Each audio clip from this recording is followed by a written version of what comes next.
hello लोगोफोर बड' जब info YouTube चेनेलाव नोंथांमोनखौ बरायबाय पिएनआरडि आव भेकेन्सि ओंखारना फैदों गासै भेकेन्सिया दङ 1324 आरो बियो अनलाइन एप्लाइ जागोन जेब्ला 2 फेब्रुवारि जागोन आरो लास्ट डेटआ 16 फेब्रुवारिसिम थाहैगोन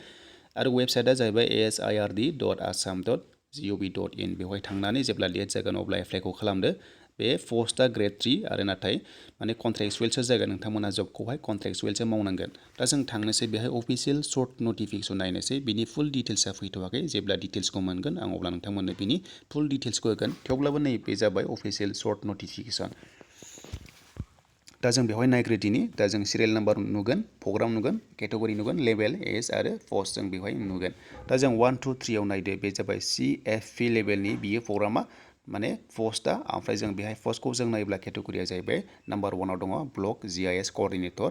दा बेनि खामानिया ब्लक लेभेलाव जागोन बैसोआ 25 निफ्राय 40 नि गेजेराव जाथारनांगोन मोनथामबो पस्टआव ओमफ्राय बिनि भेकेन्सिया दङ 18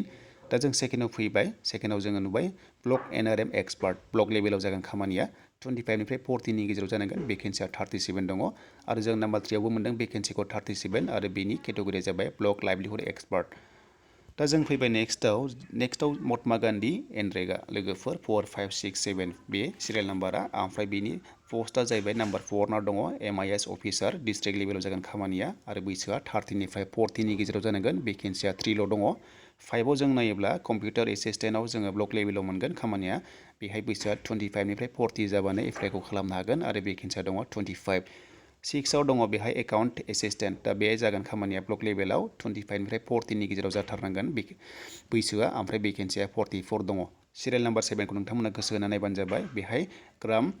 रजगार सहायक दं पस्टआ ओमफ्राय बे जाबाय लेभेला GP गाव पन्सायत दा बेहाय बैसोआ 25 निफ्राय 40 नि गेजेराव जानांगोन नाथाय भेकेन्सिया जोबोर बुरजा दङ 723 भेकेन्सि दङ लोगोफोर जोबोर मोजां बेहाय नोंथांमोना एप्लाइखौ खालामनो हागोन नाथाय क्वालिफिकेसना बेसेबां नांगौ बेहाय डिटेल्सआ गैथ'वा जेब्ला बिनि फुल डिटेल्स फैगोन अब्ला नोंथांमोना आपडेटखौ होबावगोन दा जों नेक्स्टआव नायोब्ला 8 9 10 आव जों मोनबावबाय बेनो जाबाय